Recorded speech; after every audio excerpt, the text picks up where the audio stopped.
Welcome everyone, and thank you for joining us today. I'm Caroline Parkinson, Director of Creative at Edinburgh Futures Institute. And thank you for taking time out to reflect, consider and gaze into the future with us. In conversation today with Inga Pinells and Moira Jeffrey, thank you for joining us today. Good to see you. So grab your lunch and a coffee and just sit back and relax and let your mind wander with us as we reflect and gaze into our future. Today, we're looking at the future of creative impact. The need for evidence of impact informs funders and policymakers, and that evidence also provides food for our own analysis and decision-making, of course, and contributes to supporting research over time.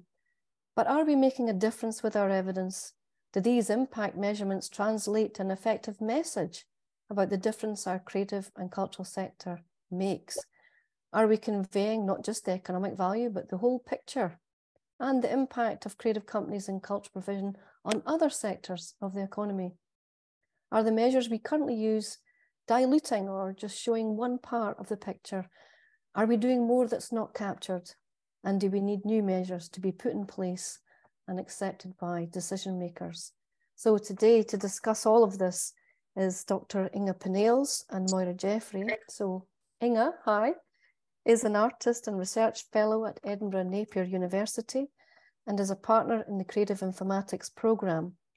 She completed her PhD at Northumbria University in 2020 on mapping the Anthropocene, an investigation of cultural ecosystems through artists' engagement with environmental change in Scotland. As an artist, she works with glass and is active in various creative organisations, including as a trustee of Edinburgh Tool Library, co-chair of Creative Coat Hanger, and a crafts advocate for Creative Arts Business Network in the Borders where she lives. And she was a specialist advisor for Creative Scotland. Her research is focused on how data and technology is deployed or missing to help the creative industries embed sustainability and implement a shift towards a circular economy. Welcome, Inga. And Moira Jeffrey is the director of Scottish Contemporary Arts Network, SCAN, the membership network which connects and champions Scotland's contemporary art community. She recently chaired Culture Counts, where she remains on the steering group. Moira leads the organisation with a focus on public advocacy, sector development and partnership. She is a trusted voice in the contemporary art community and is a former family law solicitor with 25 years of experience in the visual arts in Scotland, including roles in arts, journalism, broadcasting, public funding, and research. So welcome. Great to see you. Yes. Could I ask, Zoe, can you pin the three speakers? At the moment I can see everyone. They are pinned. In which case I need to change my view then. Mm-hmm. Thank you. Okay. So I wanted to, normally I would jump right in and ask you a question, and people who have been coming to FutureGaze for a while will recognise that pattern. But I wanted to do a little preamble on how we came to this discussion. Recently, a few things have come together. And so firstly, I wanted to share that. I think I was working on the lack of freelance data, and this has been raised by a number of others. And freelance surveys such as Creative Edinburgh's, which you can read on their website, Literature Alliance, and the Creative and Cultural Skills Sector Alliance has also been looking at freelance skills needs. Secondly, Caitlin MacDonald at Creative Informatics produced a research paper called Detecting Dark Matter and made an observation that the difference we make, our impact, and some work we're doing and the results we have are not seen or not reported. She sprung the thought in my mind that we are funded to monitor and evaluate inside our projects to measure how we're delivering. And when we close out, we say what we've done, and that's a appropriate way to spend the money we've been given. But I'm wondering if there's room for the next part, which is the impact study that could examine how things have changed as a result of the work that project has done. And we're not always funded for that part. Thirdly, the Creative Industry Leadership Group were keen to discuss the data we all hold, and Inga and I spoke to them about the Creative Informatics programme and the data we have from working with the sector. But of course, there's various members of the group who have their own information because they come from trade bodies, etc. And they're just trying to assess, where's the sector at? What data do we hold? What can we use as evidence? What do they need to move forward? And so that made me think, all these things came together in my mind to think, what are we measuring? What is the story we're telling? And are we doing, do we need a different way of doing this? Inga, do you want to respond to my preamble, since I mentioned you in it? Thanks. Yeah, so I'm very glad Caitlin's in the room as well, who wrote the dark matter paper that Caroline mentioned. So really, the research that we've been doing at Creative Informatics goes hand in hand, that we were trying to establish, well, where is the creative industries in the region, in Edinburgh and the south of Scotland region, which is where Creative Informatics is active, if you like. And then we found that the publicly available data is really very incomplete, and that decisions are being made on a lot of this data. This relates to the boring SIC and SOC codes that people might have heard of, which are generally collated through Companies House. Now, Companies House, most people in this room are probably not registered with Companies House, and that's therefore the big issue. So that the data pipeline, if you like, is kind of not collecting enough of the data that we need about our sector, and the creative industries has a very high rate of freelancers, and that policymakers know. They know that we have a very high rate of freelancers and sole practitioners who don't register with the HMRC and are not VAT registered. So those would be the kind of 2 points at which government might collect data. So a lot of that data exists in other places, and is quite difficult to collect in a kind of coherent and consistent and longitudinal way that we might on other businesses, for example. So the point that we're trying to make, and we're trying to be slightly provocative here, is that actually government could collect the data if they wanted to, because we all have to register and file our accounts with the HMRC in some form or another, usually through our annual tax account. So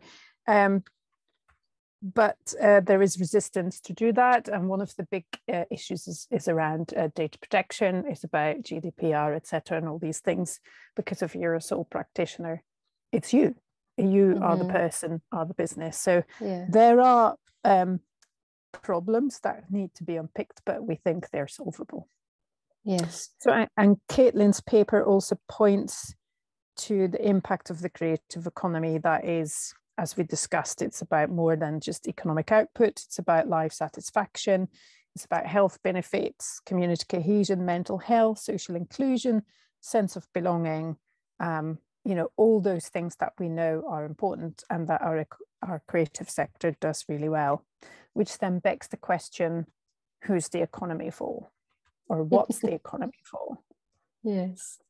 Thank you for that response to my musings. And Moira, how do you feel about my preamble and how we've come to this topic about creative impact? Thanks, Caroline. I'm kind of in awe of the expertise in the room here. So I'm certainly not here purporting to be an expert on data. I'm a storyteller, I'm an advocate. Information, data can be really helpful for me, but I just have to be really cards on the table about this. I feel incredibly torn around the question of data and impacts. And that's the role in which I'm here, I guess, is questioning this and hoping that we're going to have a kind of conversation about what may or may not need to change. So aspects of my work, for example, advocating towards Treasury, about museums, galleries, exhibition tax relief, which I've been doing for the last few years, thank God successfully over the last wee while, bringing some sustainable income into the exhibition sector in Scotland. The demands there for data are really, really high. And when you're facing Treasury, you need to be armed with the kind of peers that can provide really hard data. Yet in Scotland, we have a Scottish Government cultural strategy, for example, that was developed with a lot of research, but without any significant mapping or published mapping of cultural provision or unmet need, which I think is the critical aspect of a national cultural strategy without any significant published mapping of that. We're about to have the biggest shake-up of the funding base for arts and culture at Creative Scotland without a recent published evidence base. I know that there will be some kind of mapping there, but we're not seeing it.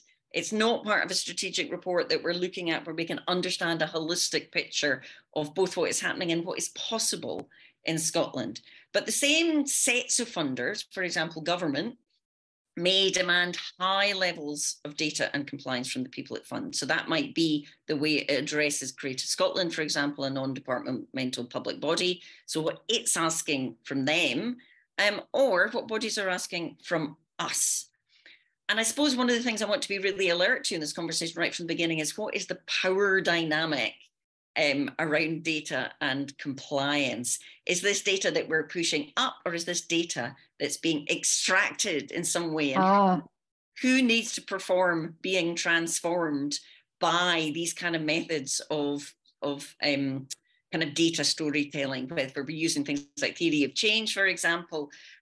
So on the one hand, I'm like, data, I want data, give me more data. And I want the people who can afford data, the people who have time for data to work with me, to work with the sector, to get what we need to provide this kind of holistic picture. But on the other hand, you know, if I'm not going to speak like a respectable citizen, I feel that we should be resisting it. I feel that there are other models, for example, you know, a human rights-based approach to culture, and you know, we know that culture is a human right. We also know it's a social good. The longitudinal studies are in and have been for at least a decade now, in that we know it's good for our health. So is data yet another price? Is this evidence of being transformed yet another price to be extracted from the communities that we work with? So these are questions that I have, and I'd be really interested to know what the answers might be. Oh, okay, we're off to the races. Who's the economy for? And no, I don't want to give you my data because it feels extractive. At the same time as being in a dilemma about, oh, we need the information. So yeah, this is a fantastic first base of our chat. So let me ask you my first question then.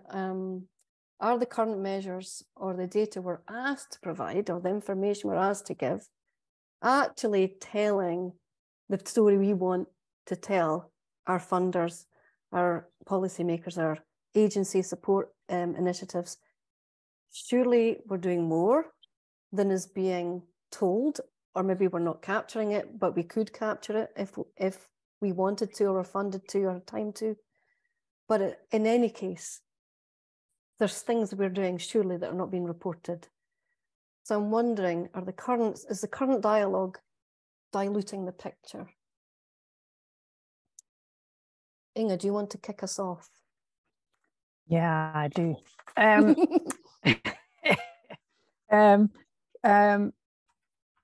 So I think that's absolutely the case. I think as a sector, we're doing far more than we're asked to provide evidence for.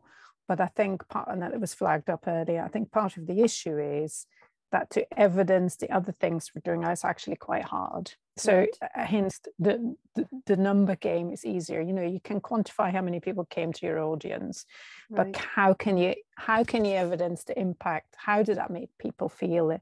And not just in 5 or 10 years time, you know. As art historians, you might argue, well, that was a very seminal exhibition in 1925, but you can only say that with the benefit of hindsight, right? Even if only 5 people saw it at the time. So it's quite a tricky thing to do. So, but we have, you know, and I think Moira's absolutely right. There have been lots of studies that do quantify some of this, or kind of evidence some of this in maybe other ways, you know, in more the qualitative stories like case studies, storytelling, observational observations, you know, but it goes back to the discussion we had about GDP at some point, about some measures and some metrics carry more weight, because they're quite simplistic, right? So how can we, it's much more difficult to capture a story in a figure. the story in itself is great, but how, yeah, economists and policymakers like numbers, I think is my observation. And also, how can we measure these things, which are generally only have longitudinal impact when, frankly, our decision makers and policymakers change, Yes. you know, in the cycles of politics. So, you know, there's a kind of discord there, I think. Yeah. Yeah, and we become the translators between each recycle of departmental officers or ministers. So we hold the narrative together.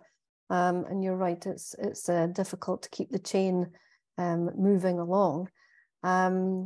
Moira, what's your feeling regarding the current measures that we're asked to provide, and if they're telling the whole story? Yeah, I'm interested in sometimes in kind of micro measures. I'm interested in data that perhaps we haven't always been looking at. So I am a total believer in the well-being economy, for example. It's fascinating that culture is being positioned there, but at the moment, I'm not clear how that's going to kind of deliver back for culture. But I've got colleagues, for example, who are looking at the role of culture and cultural participation in staff retention in really challenging parts of public sector, for example, NHS staff retention. And we know that it works there. So I think that's really interesting. Right. It's not just a numbers game, and it's not a game around audiences and participants. I think it's much more now about things like livable places, about the future of 15-minute neighbourhoods, about donut economics, about graduate retention, making our cities places that we want to live in, making our rural communities places where people can have a voice and the opportunity to create, making our small towns, which is where everybody lives, places that aren't hollowed out. The vast majority of people in Scotland are living in small towns. So I think these are the measures that we're going to have to, if we're in the measuring game, these are the measures we're going to have to think about.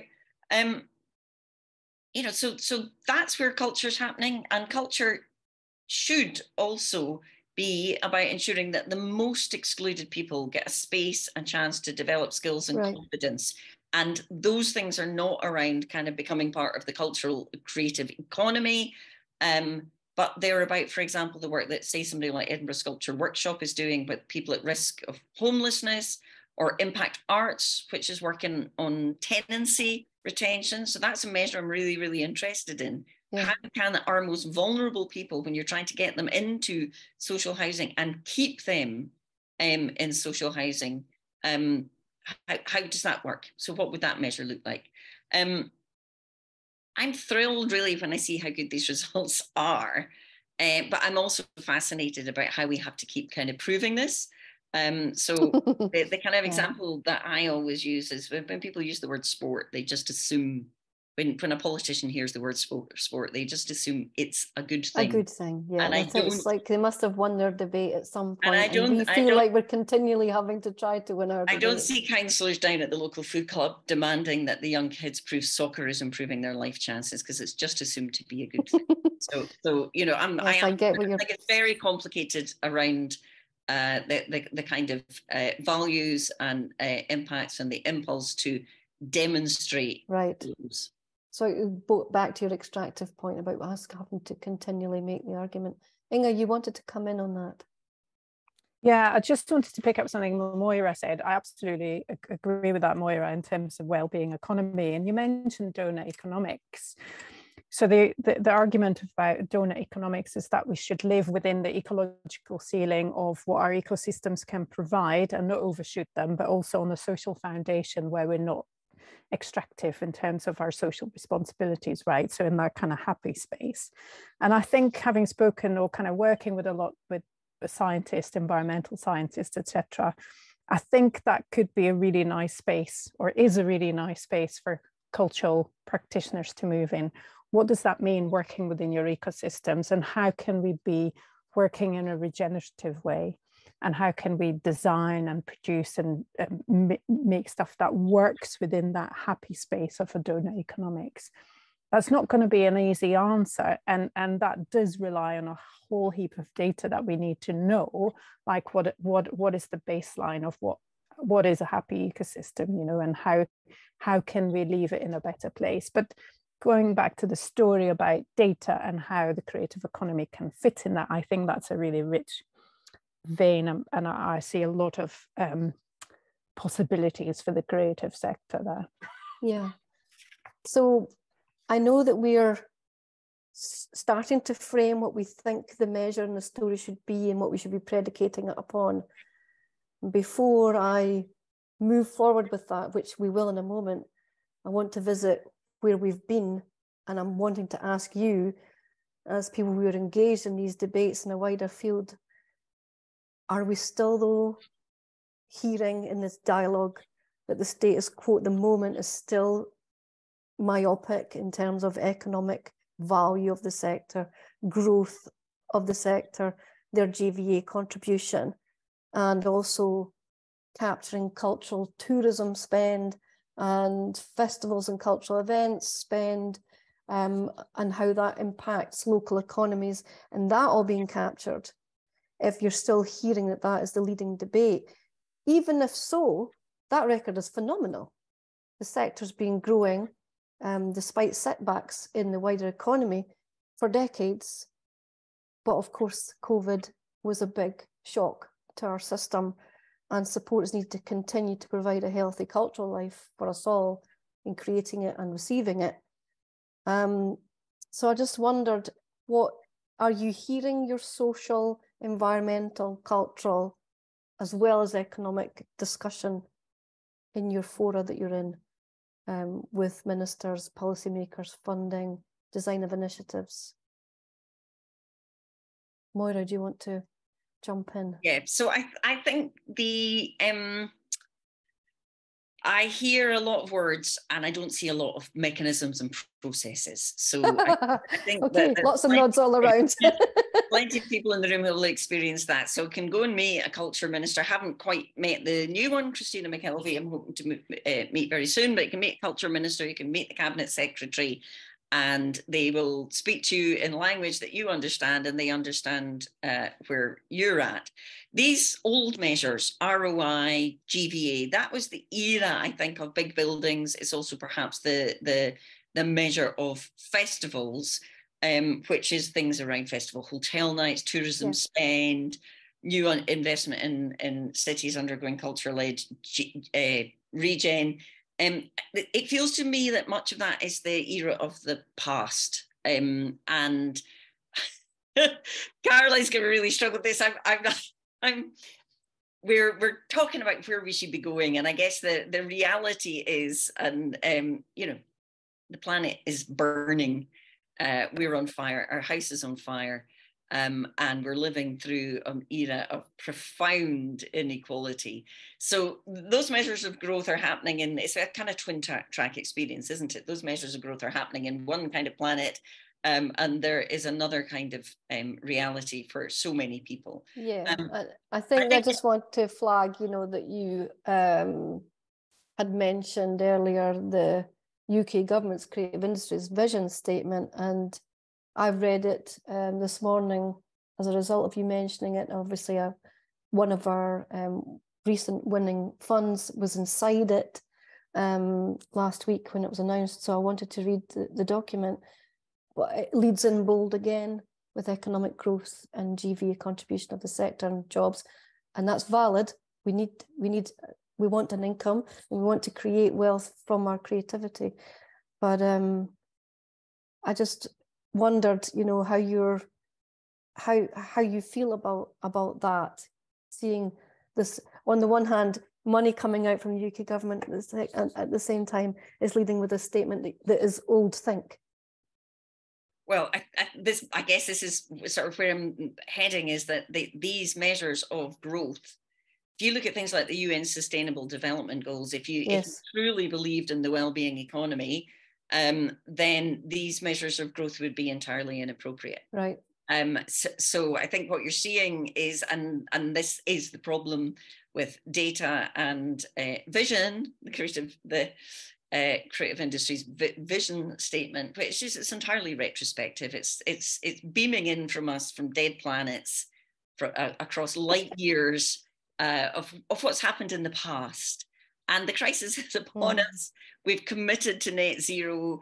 Yes. How are we actually going to get there? And, I doubt it's going to be through growth. And I with apologies to my many friends in the creative sector for whom government money will be a lifeline, and for whom, obviously, many of whom are really successful in running both small and large creative businesses. This is not about dissing that work, but it's just trying to, if you're really thinking big picture, then growth was a measure that was established, and I think Inge can talk about this, but growth was a measure that was established as post-war rebuilding priorities for an economy that had been shattered by global catastrophe. We've got another global catastrophe in process at the moment, and growth isn't the answer to that one. And I think that, we can talk. I'll hand over to Inge, but maybe the next thing we can do is talk about what would the kind of new measures look like, and how would we begin to think about impact in that? Yeah, because that's where we're going, that's where we're heading. And I think that reminds me of,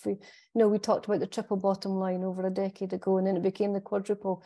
But I know that you're thinking about a quintuple bottom line. Would you like to frame that for us? Sure. So this really came out of collaborations with two groups of creative practitioners, so craft makers from Applied Arts Scotland and designers and traditional artisans in Nepal with the British Council. So really through this work, we kind of developed a kind of alternative framework to the triple bottom line. So for those of you who don't know what the triple bottom line is, so back in the 1990s, a businessman called John Elkington developed a framework called the triple bottom line, and that's very well established now within business, within policy, within, the government understands this.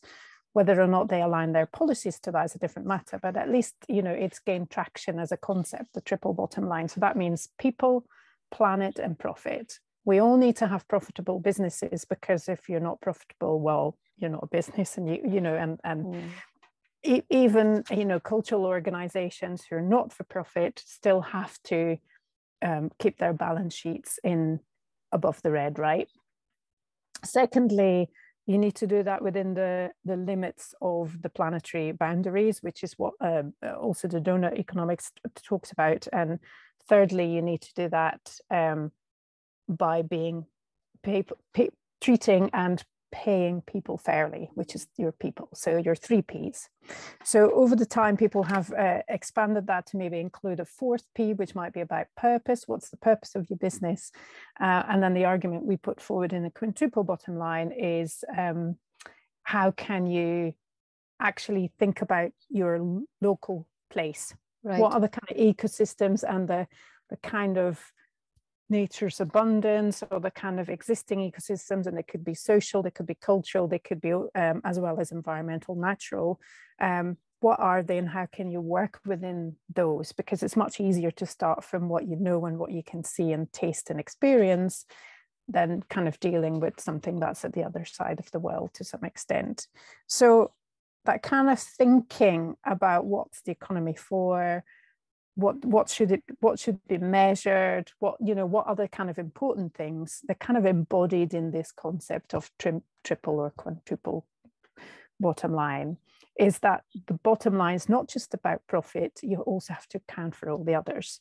The trouble is that profit is very easily calculated through your Excel spreadsheet. You can put your figures together and it's something people understand.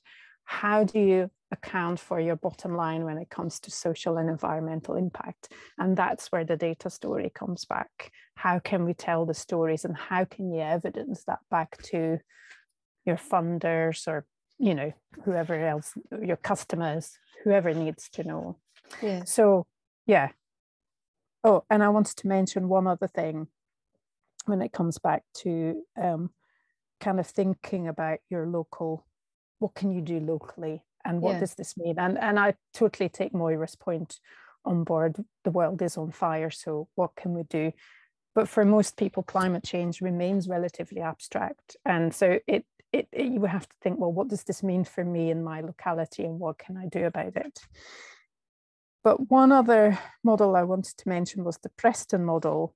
And that is a local authority in Lancashire had implemented a policy that they said all the money that we have to spend to procure local services and products, from school dinners to social service to whatever, how can we spend that money locally rather than give it away to a multinational or even an international companies? Right. And by doing that, by making that conscious policy decision, they've done evidence, they've done research, they improve the profitability of local businesses by quite significant, and that included the cultural sector.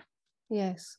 So this is good. This is a good model, and I'm loving this quintuple bottom line. So if I recap some of the things that have been mentioned, we've mentioned storytelling, observations, making observational journey in our storytelling, as in capturing a difference that we may be making.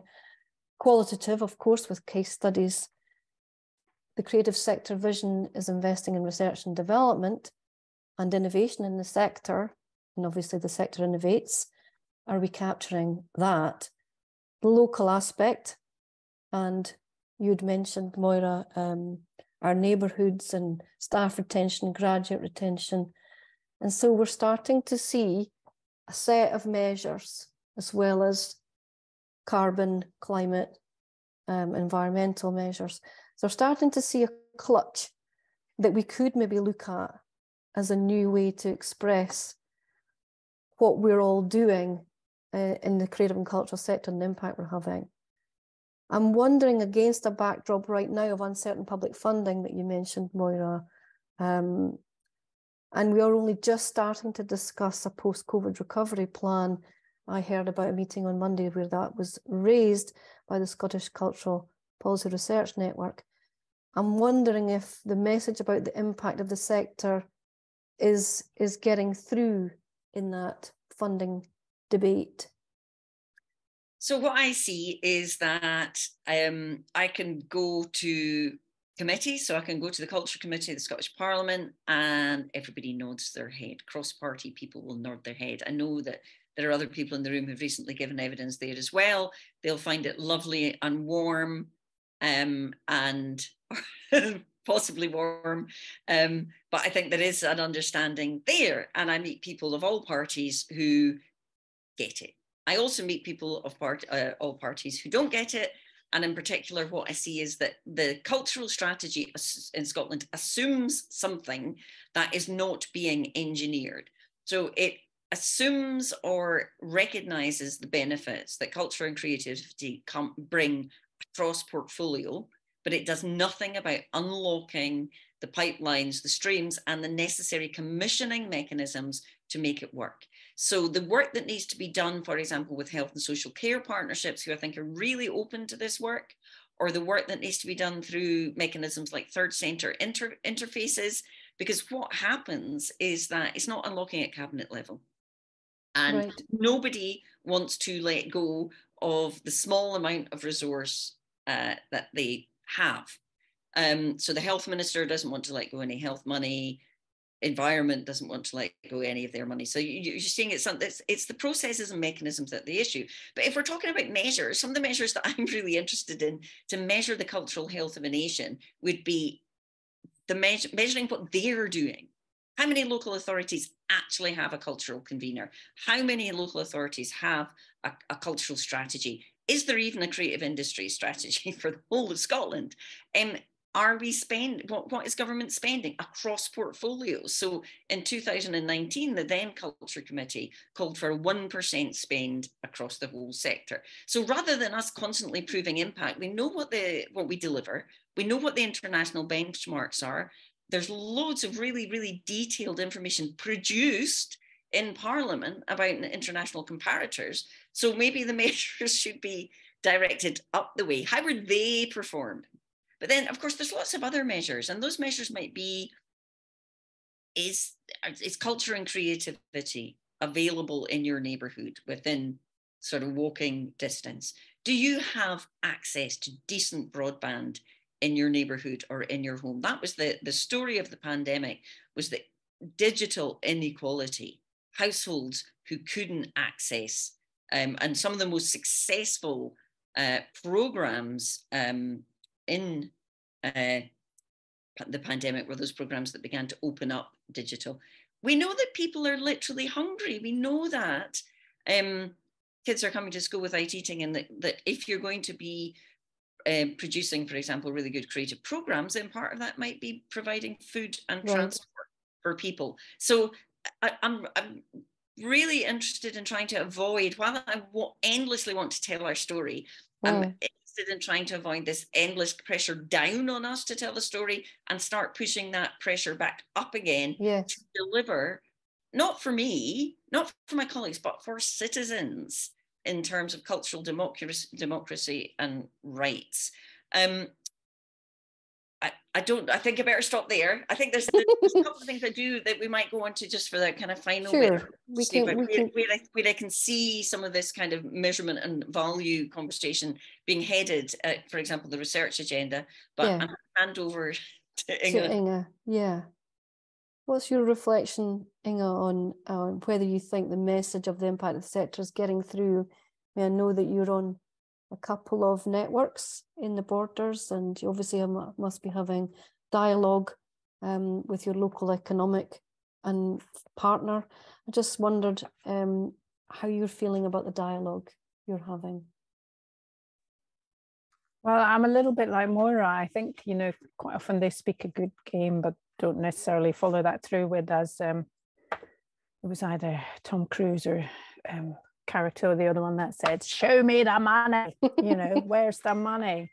And I totally agree with the kind of funding mechanisms not being unlocked. And then basically, I think they hear what we say, but they don't necessarily believe it, or they don't want to put their money where their mouth is. And I also think that the messaging and the lobbying from other sectors is simply much louder and much more resourced and much better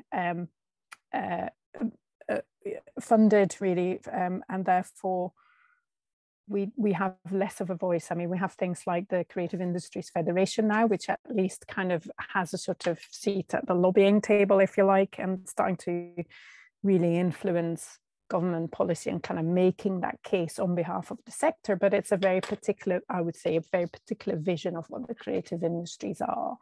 It's very much in that. It's probably not the industry body that necessarily represents Moira's organization, for example, but at least there is a kind of voice there. So I think that's part of the issue, is that we're not that terribly well organized at a kind of on a political lobbying level, I think. And I think the second issue is that I don't think politicians at every level don't necessarily understand the creative economy, don't understand what it doesn't understand what it produces. They might understand that it makes games and films, but it doesn't understand a whole heap of other things. So, and therefore they might find it a bit hard to value it, or at least put, and that comes back to the discussion, what's the value? Is it economic value? If we're only valuing that in terms of where we put our country's money, and then if we don't value this kind of social, environmental contributions we make as a sector, then where we're at. Yeah, and I think that echoes Moira's point about asking policymakers about the health of the cultural life of the country and pushing the dialogue up and asking about how they're performing against that as a measure. So if we move forward then, if we had the chance to just say to everyone, let's change this. So in 1998, when the creative industry was first defined, if you like, I mean, we knew it existed. I just mean defined in terms of policy. I feel as though the instrumentalism of arts and culture came through that government at that time as well, but at least they framed it and supported it, put a ring around it and said, this is it. Let's count our numbers, let's count the contribution. And I think we've been stuck in that for 25 years. And I don't know if there's been a bigger movement UK-wide to sort of say, I think we need to change this. This dialogue we've stuck ourselves in between us. Can we change it? So what new approaches can we adopt to frame everything that you've suggested, and a framework that we can put forward and say, let's discuss this as a new frame for our conversation between us. Inga, would you like to kick us off? Well, I might pick up on a point Moira made earlier about, you know, her argument quite rightly, which is the world's on fire and, you know, we're in a state of emergency. So I think that collectively as a sector, we have the power of imagination and creativity, and we're going to have to significantly reimagine what the world is going to look like, both in terms of our economy, in terms of our systems, in terms of the products and services we make and consume. So we need that power of imagination, and that's where we have a significant role to play. So from my point of view, this is where, if we had a magic wand and if we can unlock those financial pipelines to support that, I think that's where we can make a very significant contribution. Yeah. Is we know how to do this shit, right? We know how to to contribute towards a well-being economy in all its facets. We know how to contribute towards donut economy or a circular economy. All those things, I think we have the right tools. And I think this is interesting what you're saying, because this also segues with another framework that's in play called STEM. And we are actually saying, well, we've got the creativity and the imagination and the ability to design and imagine new things. So we could STEAMed that, couldn't we? We could put art and design into STEM and start changing that framework that they are all married to and call it STEAMed, and start bringing these multidisciplinary approaches together, because the world is converging anyway. I mean, I was wondered, Inga, how you feel about that as a framework for the new dialogue to be circled around. I'm all for being steamed, Caroline. Moira, how do you feel? What new framework would you well, I suppose there's kind of two levels of this, isn't there? There's the big thinking, and then there's the pragmatic reality, which we absolutely have to be wedded to. So the future has to be about addressing basic economic barriers that so many of our citizens are facing. So we need to be having a conversation about that. We need to be showing what we're doing about that. We need fair work. Yes. I'm wearing my Artists Make a Better World badge. This is the campaign that SCAN's running. If anybody wants to join us, just have a quick look at the SCAN website. But that's the kind of top line thing, is that we know that artists do make a better world, but they're not going to be able to do it unless people in these machines are paid properly and looked after properly. Now, that's the kind of vital processes, but the other stuff is about the really, really big thinking. And I'm really interested in what seems so far off and speculative about what the arts do actually is the reality of where the big research organizations are thinking. If you actually look, people like the AHRC, people like Nesta, they're all allied around, in a sense, what Inga is talking about, which is how the arts can help us with future thinking, how they can help us make that better world. I've popped in, I think, two of the organisations in the UK that I think are the most interesting in this work. Maya Group, which is a Black-led group in Birmingham. During lockdown, Maya looked at their community and thought, how can we help them? They come from a performance background, but led by people of colour across the arts sector in Birmingham. What they discovered in lockdown was the single most helpful thing they could do for their community was to train them in food hygiene, so that during lockdown, they could sell food from their houses. They discovered that that's what their local community was doing. It seems so counterintuitive. Who's going to fund that? But we are going to fund that because these people are close to the ground and thinking about the needs of their communities. So on the one hand, they're doing something as simple as that. My neighbour is selling macaroni cheese because they've lost their job. What can I do? Oh, if I get my food hygiene certificate, they can do it. But at the same time, they're building much, much bigger futures about the Black imaginary, about abolitionism. They're working with communities to imagine a better future. And Dark Matter Labs are working in very similar territory as kind of thought leadership. And I think that is what we do. But at the really senior level, I was really lucky the other week. I got the opportunity to meet with Chris Smith, who is the executive chair of the AHRC, who's talking about where research funding is headed in the arts and humanities. And it's headed in exactly the same direction. So across the kind of research landscape, lots of people are out there, for example, in scientific research, measuring change. Measuring climate change. Yeah. They're measuring scientific measuring, but actually that's giving us a picture. It's not giving us the future. So where the future of culture lies is in system demonstration, in showing that there can literally be a better world, and that better world is on the ground. It's amongst communities. It's about trying to change things in our neighborhoods, make neighborhoods better. And the role of culture is in two ways, in kind of helping and being part of delivering that change, and on another level in showing the possibilities of different worlds in kind of thought leadership. And so what Chris Smith is saying is that the future lies in health humanities, the future lies in environmental humanities, and the future also lies in behavior change. And these are the things, not money, not numbers. Behavior change is where we can begin to lead, and that's in both the kind of micro scale and in the kind of imagination scale. They're not contradictory. Yes, and that's all everywhere I go, people are talking about degrowth. They're talking about climate, and they're talking about the local. Yeah, and that brings us to around again to the donut economics and the local models, and the Preston model certainly got attention in the chat, and we'll come to the Q&A in the chat in a moment. So I want to skip to my last question. We can see that we definitely want a radical change in the dialogue, and we've started to put in this discussion things we think we could measure and tell the story of, rather than what we've been stuck in.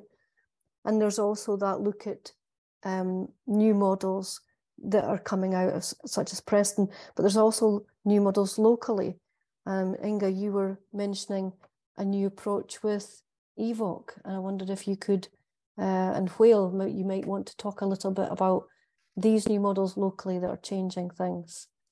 Well, I suspect I'm not the best person in the room to talk about it, because I can see some faces who probably can speak better about this, but it was certainly an interesting discussion that was flagged up or kind of instigated by Leah Black from Whale, who was kind of lamenting on the kind of frankly pointless and energy sapping funding efforts that go into, trying to secure funding for delivering the stuff that organizations like Whale do.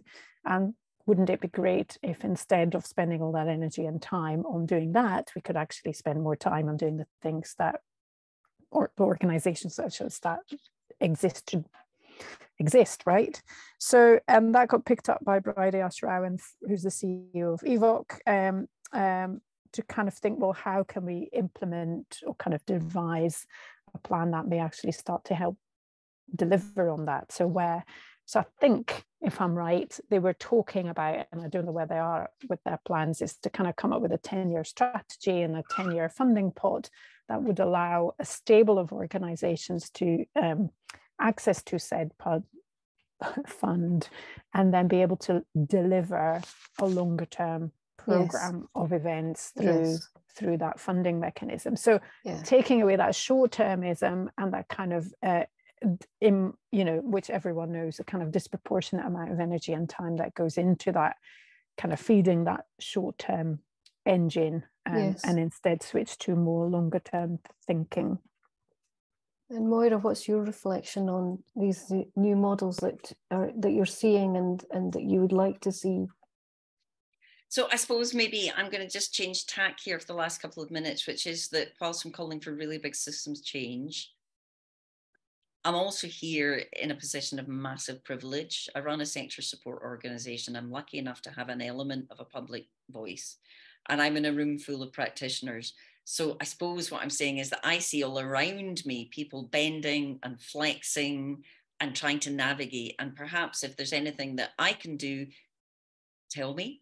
I guess it's my job to kind of get your back. It's my job to kind of reverse engineer this. What you're seeing on the ground, what you're delivering, what you're finding out, please help me amplify it and help, I can try and shape it into the kind of language that might address the kind of policy mechanisms that are available. So I guess it's like people like me and Caroline, we're here to try and get better resources, to try and crack open the system, but it's everybody else who's on the ground every day that is doing the work. So please share that information with us. So I will endlessly speculate and try and push, but also please do come to people like me so that we can really find a way to shift those agendas and to use the most important data, which is your work, the lived experience of the people you work with, the learning that if it doesn't fit into somebody else's box, try and give it to us and help us craft stories and help us hear the on the ground voices that you and your colleagues have. And certainly your feedback as a group from the FutureGaze discussion and anyone in your own networks, any feedback you can give us can help us to advocate. If assuming that you can't advocate yourself, some of you will obviously be able to. It would be great to unite around this new potential dialogue we could be having with each other, because at the end of the day, funders, government, etc., and ourselves, I think, believe in creative and cultural pursuit and its benefits, and therefore should be all on the same side, trying to make it happen for everyone. So it'll be interesting to be able to follow up from today with maybe a new proposal for a new dialogue. I wanted to ask a question that's in the chat. It's the only one I've seen at the moment, so please forgive me if there's anything further up. I will scroll up. It's a question from Ola, who is the executive at Creative Edinburgh. The upcoming multi-year RFO funding from Creative Scotland includes high expectations from organisations wishing to apply for evidencing organisational value. What, in your view, could be included in this on top of the storytelling data collection is already happening? Evidencing organisational value. I'm not even sure if I understand what's trying to be got at by that phrase. Are you familiar, Moira, at all with this? I'm not quite clear, Ola, where that phrase has come from, because I haven't seen that in the very limited documentation that has so far been released.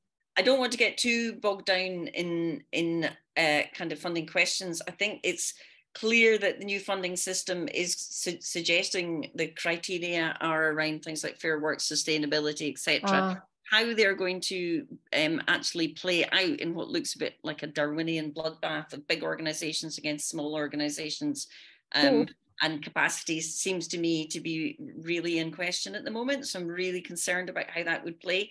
I think we should all be setting our own values in this environment and being true to our own, I don't like the word mission, but true to our own purpose. But maybe, Ola, you want to say more about what it is you're concerned about or need. And if there's any other questions, we've got a few moments left before I hand back to Zoe. So if you do have another question, Ola's just added that it's a different way of talking about impact, and that's interesting. The Darwinian bloodbath, oh my goodness. I guess it's using your own measures and values. It's one of the things that became clear is Sorry, I've just got distracted by another. No, I know, by another question, which is a good one. It's a good one. Chat, which I think would be really good. Any advice to keep abreast of all these things happening in the culture sector? It's really, really hard. And I think that the role of kind of colleagues and support groups and networks like this is really vital in sharing and digesting that information. Yeah, that's why we put loads of links in the chat, because it shows you where this is all happening and models and ideas, and so hopefully that all helps. I think at the moment there's a huge drive from the Arts and Humanities Research Council, from the UK Research and Innovation Organisation, and obviously the PEC, the Policy and Evidence Centre with Nesta, which is now moving to be taken care of by Newcastle and others on the evidence side of things. But those organisations seem to be close to government and government policy and driving support for the creative and cultural sector in terms of the academic route. But having one place to go and find about all of these things, very tricky, isn't it? I mean, the Creative Scotland website's amazing, but I don't think it has the innovation track necessarily, or academic involvement on its website. So I think it's, like you said, being part of a network and keeping yourself connected to Creative Edinburgh, Creative Dundee, or wherever it is you're located, the Borders with Cabin and Creative Coathanger, etc. So I want to just say thank you so much to Inga and Moira for a stimulating, passionate and controversial debate at times. Brilliant, thank you very much. And thank you for everyone who's listened and joined with us today on FutureGaze. And I hope that we see you at the next one in the autumn.